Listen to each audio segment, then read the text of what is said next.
Alright, I gotta get to work. So we got Azure Skies, Rain Saga, Cloud, Mist, Lightning, Snow, Final, Trial Abilities, Berserker. Wow, not that much left. Okay. Climate Chaos, Azure Skies. With the goal of breaking the Weatherkin seals to put an end to the mysterious inclement weather, we set off on foot to our next destination. Can you tell me a little bit more about the Weatherkin whose seal you said we should break first? Oh, you mean Miharu? She's kind of like a leader of us. She gets along with everyone. She's even close with the other Weatherkin. She's definitely way more open than I am. You don't get along with the other Weatherkin? I wouldn't put it like that, but I'm not one to give in to others easily. Besides, half the time I don't get what they're talking about anyway. According to the tales, the Weatherkin are supposed to be honest and virtuous. I asked Seirin if that's not the case. Well, it's not like we fight or anything. I guess you could say we're just not that compatible. Anyway, we have a task to do. Miharu isn't too far from here. I give Seirin a nod and affirmation, and then begin asking about the other Weatherkin. You know that the other Weatherkin are familiars of a certain sorcerer, don't you? We both nod in unison. Get it? Sorry, that was my hand. I was moving it over. We both explain in unison in response to Seirin's question, and then having acquired the confirmation he needs, he continues his explanation.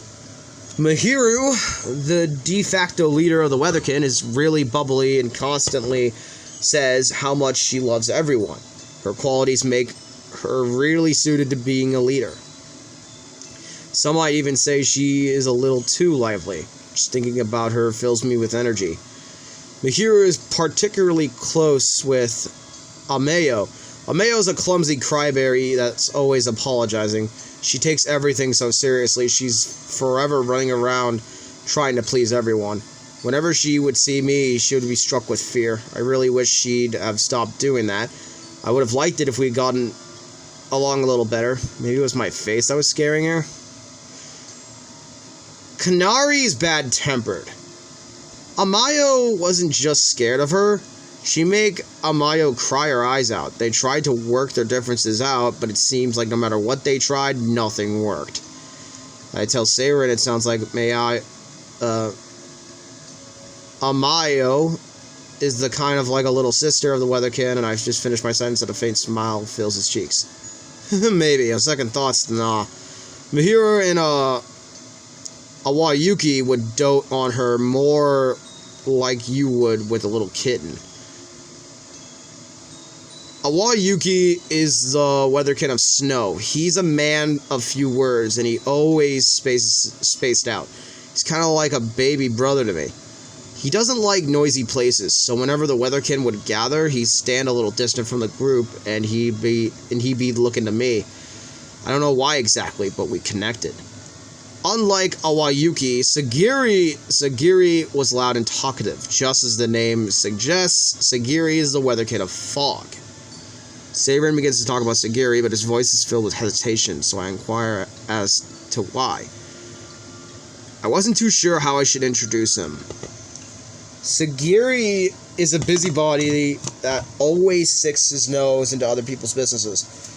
He's kind of like everyone's big brother and bigger sister at the same time. If you meet him, you'll understand. I guess that just leaves Don 10. Forget quiet, he hardly says anything. It's pretty much there is to know about him.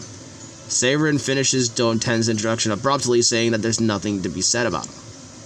Seirin, can you tell us a little bit more about the sorcerer, the Weatherkin?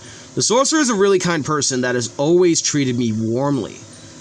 We'd all walk through the walls for him. Heck, some of the kinds of missions we've done for him are proof of how far we're willing to go for him. Such extreme personalities, and yet they all come together to fight for the sorcerer. They really must respect him.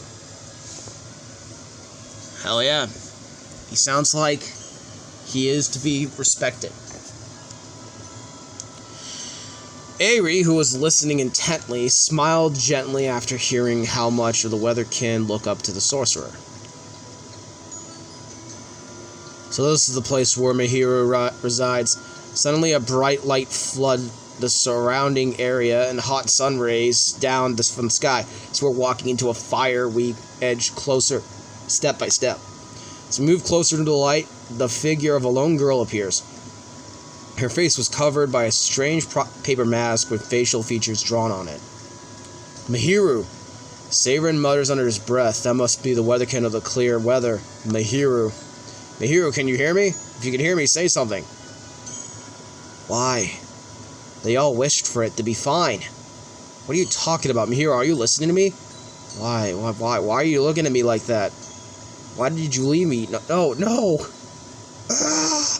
Mihiru's cries rang out into the sky. Before the echo of her cries fade, the temperature of the surrounding area suddenly skyrockets. I look up to the sky to find the source of the heat and find a swollen ball of light that resembles the sun. Such great power. This isn't good. Not on my watch. Seiren lets out a shriek and raises his hand up toward the heat source. Seiren summons a windstorm that swiftly blows away the sun ball like heat. That was impressive. It's too early to relax just yet. I was supposed to deliver fine weather to everybody. Everybody was supposed to be happy. So happy. She's completely lost her sanity. Is that the mask? Could you give me a hand? I need some help to fix her. Of course, that's what we're here for, right, Dry Crunch? I give a deep nod in response to Aerie.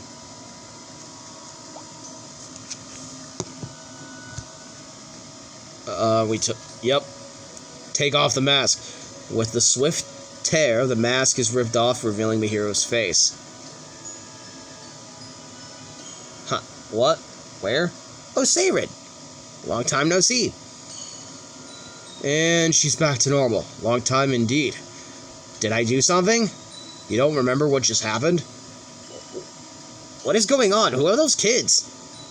Distracted by our presence, Mihiru casts her eyes towards us. Aerie steps forward to introduce herself and then goes to explain the situation with the abnormal weather wreaking havoc on Sagires and how the weatherkin are involved. No way. Me? What have I done? It's not your fault. No need to get so upset. Okay. Thanks, Seiren. Mihiru, do you mind if I ask you something? Sure, I'm not sure if I'll be able to answer, but go for it. Well, it's about the mask you were wearing. Can you tell us anything about it? Mask? Sorry, I don't know anything about that. When I had the mask on me, I saw dreams. You didn't see anything like that, Mihiru? Oh, I saw a dream of the past. Mihiru slowly began telling us the details of their dream. Well, it was a very really long time ago, but everyone asked for me good weather, so I cleared the skies. When I did that, it felt the same as always, but the weather became too good. What was supposed to be nice weather turned to tremendous heat, followed by a drought. Everyone was mad at me and regretted having come to me. In my dream, I was filled with deep regret. But suddenly a storm came, and my dream took a turn. I felt a hand reaching out to save me. Oh, that hand was you guys. Thank you. Thanks to you guys, I was able to remember everything. Happy memories flooded back into bringing me back to myself. You're the Mihiru of clear weather. So you're not full of energy. So if you're not full of energy, then we're in a world of hurt. That's right, that's me. So, Dry Crunch, Aerie, you're going to go help the other weatherkin, right? Would it be okay if I go along with you? The more the merrier, I say. I nod in approval. Mihiru smiles happily at the positive response. Okay, well, what are we waiting for? We've got people to help. With Mihiru now part of the group, we continue on with our mission. The skies of Sagires are still dark, but that only drives us more to return things to normal. The other weatherkin must be stuck in a nightmare like how Seiren and Mihiru were. We make a promise to ourselves that we will set them free. Man, that must suck for them. Alright, Climate Chaos, Rain Saga. I wonder how much we've talked since we linked up with Mihiru. The scenery has changed and the sky is beginning to turn gray. It's not far until we reach the place where the next weatherkin is sealed away. It's the place where Amayo, the weatherkin of rain, resides. Mayo is a really good girl, but she's very serious, so sometimes she can be a little obsessive and really overthink things too much.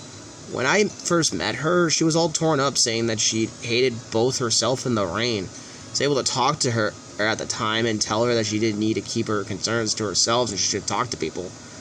Just then it begins to rain gently, and then all of a sudden massive downpour breaks.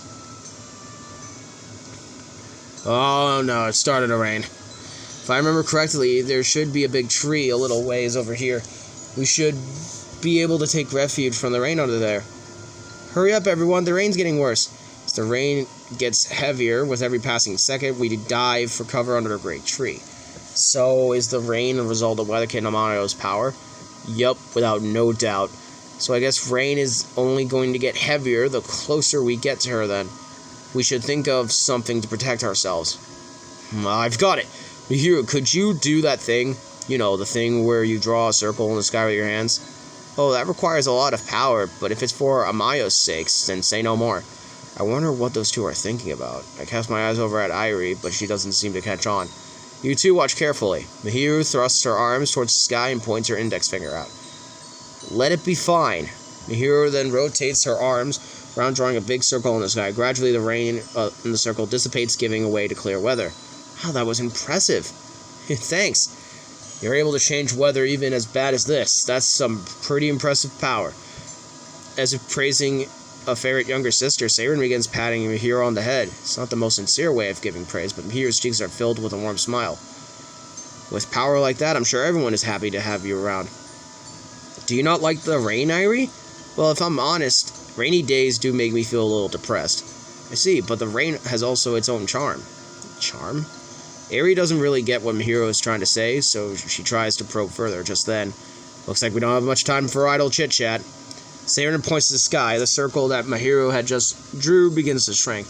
Mayo's power is too strong. The circle is not going to last very long. You're right, we have to get to Amayo quickly. Dry Crunch, let's move. Nod in response to Irie's words as we quickly move out from under the cover of the tree. A lake? What the? There used to be a forest here. The rain has flooded this whole area? The rain clouds spread further. The town not too far from here will get flooded like the forest. We've got to get to Amayo quickly to put a stop to this. Look, there's someone over there. We find a girl in the middle of a newly created lake. She looks like as if she's sobbing to herself. Is that Amayo? Hey, Amayo! The heavy rain is drowning out the sound of the cries for her, so it appears she can't hear Seiren calling. Quick, we've got to help her. Are you okay, Mihiro? I'm okay. Mihiro attempts to step forward, but flops down. In the same instance, the circle protecting that Mihiro created shrinks drastically. A wave of water comes surging down like a waterfall. Mihiro reaches her hand out and struggles to keep the rain clouds at bay. If we don't do something quickly, we'll all drown before we can help Amayo. Mihiro pushes back hard, and a look over fierce determination spreads across her face. Try Crunch, quickly, go over to Amayo. I can feel the desperation in Mihiro's voice, and we will help her in the next video. See you guys then. Bye.